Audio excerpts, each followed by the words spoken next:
Кримсько-татарський орнамент Орнєк внесено до репрезентативного списку нематеріальної культурної спадщини людства. Таке рішення схвалили на 16-й сесії Міжурядового комітету з питань охорони нематеріальної культурної спадщини ЮНЕСКО, яка відбулася у Парижі. Орнєк – це система символів та їхніх значень, що застосовуються, зокрема, у вишиванні, ткацтві, гончарстві, майоліці, карбуванні, ювелірному мистецтві, малюванні по склу, настінному розписі тощо. Керівник громадської організації «Алем» Есма Аджієва, яка була присутня на сесії, зазначила, що Орнєк є вагомим компонентом сучасної культури кримських татар. З визнанням Орнєку нематеріальною культурною спадщиною людства кримських татар привітав президент України Володимир Зеленський.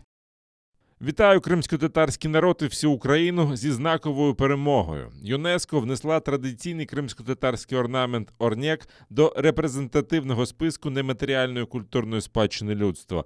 Це гідне визнання самобутності Кремли та краси культурної мозаїки України.